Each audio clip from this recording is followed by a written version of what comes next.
looking chicken, right? Rigid, gymnastic, acrobatic with the work, like Houdini do the magic. Me go bring me kilo, so I bust them squares up out the plastic. Get in traffic, also traffic, known to make that shit happen. Gotta use the razor, cut the chickens and some turkey wrapping.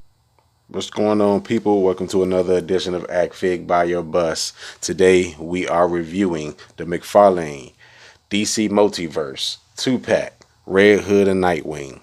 All right, so to get this started here, we are actually only going to be reviewing Red Hood because I don't feel like reviewing the Nightwing is necessary. If you guys had the other release that he had, the blue Nightwing, you know, the original Nightwing, same exact figure, like not any difference at all that I can tell. So we're gonna go ahead and slide him out the way. Now, the review will actually be focused on Red Hood because this is the first Red Hood from Mcfarlane in this line, and it is a pretty good Red Hood. I tell you that. Aesthetically, I love the armor in the midsection. I love the plating on the shins, which that's a necessary factor for a Red Hood. The jacket is cool. The rolled up sleeves are a tad bit puffy, but they don't obstruct any of the articulation of the arm, so you ought to be good with that also. The guns are nice. They appear to be Desert Eagle 50s or 45s, which he actually, to my knowledge, carries 2 Jerichos, but the Desert Eagles are cool too. They also have the bat symbols and stuff on the guns. I'll show you guys in a second. The gloves. That was another thing that one of the first things that actually hit me when I first started messing with it. The I guess the cuff, you would call it, on the glove is a little bulky. So he does have the same little ball joint that all the other Mcfarlanes have in their wrist, that where you can turn it around and make it swivel horizontally or vertical, but it's a little hard to rotate it with that big cuff on. Actually tell you a story. When I first tried to start rotating it, one of the arms actually came off, and I don't mean like the peg came out of the joint. The peg separated at the ball, and I had to heat it up and fix that back and all that crap. But when I put it back, it's been working just fine ever since. And he also has the mask that everyone likes a lot. Let's see, can you see that? Yeah, so he has the mask that everyone adores with the looks like an actual face on it, which is a pretty goddamn cool mask. I give it that. Bat symbol is done great. Here's the let's see if I can get the Red Hood bat logo on the guns, and that's on both of the guns. Like I said, the plating is done nice. Plating is done very nicely on the abdomen area, and I like the shine of the helmet. It's like a hot rod red, like a candy paint car. So that's pretty nice. Back look, they have like a slight touch of blue all around them. I mean, what's kind of hard to tell is that a blue or gray sometimes, but if you really look, you can see it all around them. A little dusting, not around the jacket part though, just around the actual suit. So that's pretty cool. Has nice definition in the sculpting. Let's see his boots. He has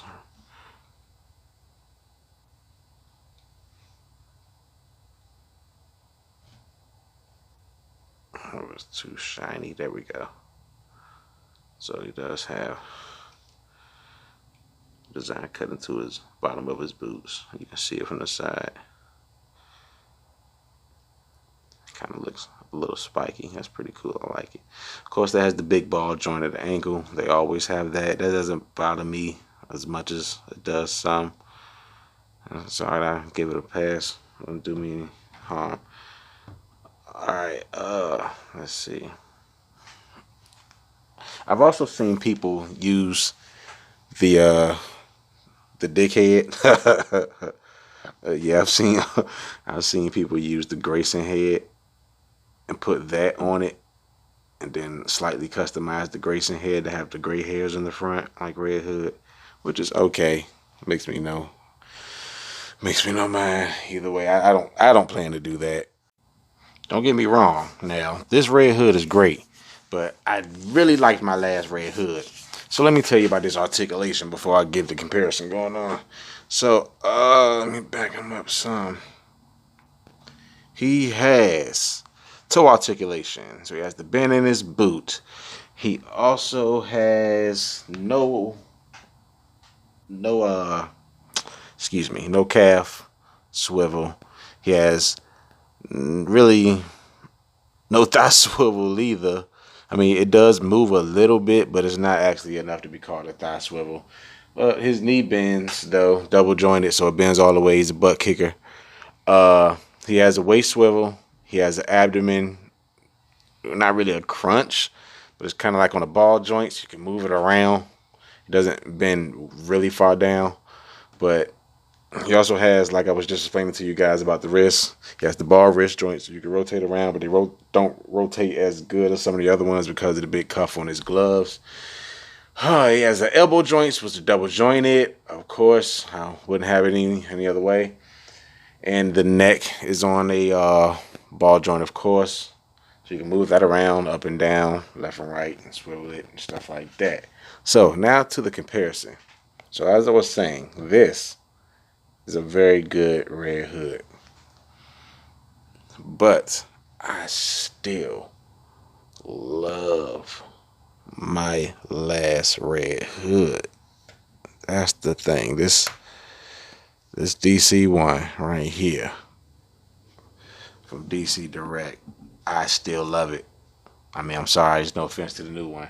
Now, I can point out some things I like about the new one over the old one, like the bat symbol. The bat symbol is an actual sculpted piece of, it looks like some type of vinyl rather than plastic, but it's an actual sculpted piece to make his Red Hood bat symbol. So I like that over the new one. I like how much tighter the joints are on the new one versus the older one. The older one had a little bit looser joints. I like the holster harness better on the old one. It actually had real bands instead of the hardened plastic. The cuffs on the jacket I can do without. I like the jacket better on the old one, even though I do like the collar on the new one. And the mask, I like them both. I feel like he should be able to switch it up. If you want to, sometimes he might want to wear the mask with the mouth and face on it. Sometimes he might want to wear the smooth, shiny sheen mask. So either way. Plus this one also comes with two guns that more resemble Jericho's instead of Desert Eagles. Though the Desert Eagles are cool. I'm not knocking them in any way. Those are good. But, you know, other than that, I hadn't really nothing else to say about the guy. I don't really have too many problems about him. He's a solid ass figure, man. So with that being said, my suggestion for this 2-pack is, if you don't feel like waiting for the single release, then buy it. But if you really don't feel the necessary to rush out there, then get it right now, because you don't really need another Nightwing in your collection, and you could just wait for the single release. Then when the single release comes out, go and buy it. But that's all we got for you guys today, on the Red Hood anyway. So I'm about to go ahead and start up on this batcycle real quick, because that thing is nice. So give me a minute. All right, we have the DC Mcfarlane batcycle from Death Metal. It's the one that the dead Batman rides. The Black Lantern Batman, but yeah, he is a dead Batman. But neither here nor there. If you haven't read the book yet, I didn't want to spoil it for you, but sorry. Now, this thing is pretty cool. It was kind of like up in the air whether I was going to get it or not when I saw it in the store. I wasn't even there for that. I was checking for other things and just happened to see that on the shelf, and it was the only one. I was like, man, screw it. So I went on ahead and got it.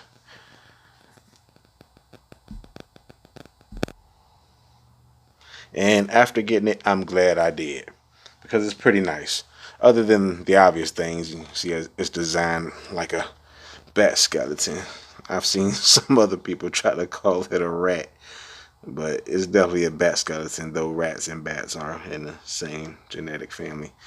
But it has bat symbols in a few places. It has the bat symbol right there, which is pretty cool. And if you spin this front tire, it actually makes the sound like it's a bike. So that's pretty cool.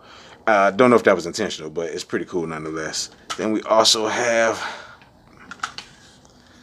bat symbol there. You guys can see that. Yeah. Bat symbol on the back one. Bat symbol right there also. And then on the I know I have a picture of this up while the video is coming on, but maybe this way you guys can see it a little better. The tread on the tire is bat symbols. So yeah, this thing is pretty cool. I know. Oh yeah, also those bat symbols. I think it's pretty cool, especially the attention to details. You can see the teeth inside the mouth of the bat skull. The way it's done, it actually kind of looks like it's old bone. It's pretty nifty. The only problem that I have with it is, look at it, if you can see the same thing that I saw. The freaking handlebars, man. The handlebars are a little too low. I wish, like, I feel like the handlebar should be raised a little bit, like up here, so when they hold it, they can hold it sitting up. Because right now, they kind of gotta. I don't know. It's not bothering. It's not bothering me enough for me to suggest to not get it, because this is an amazing bike. Oh, look at this leather. See the leather. They even put texture and stuff on the leather for the seat, which is pretty cool. See that? You can actually see the stitching in it. So like I said, I mean, the detail is there. It's a pretty awesome bike. No doubt about it. And I do plan to get the Death Metal Batman. It just hasn't come out. So I'm waiting on that for right now. It's just a cool conversation piece sitting around on my desk for people to ask me what that's for. But nonetheless, definitely go buy it if you can catch it in the store. Like I said, I caught it on a fluke. It was just the only one sitting there, so I grabbed it. If you guys catch it, definitely buy it.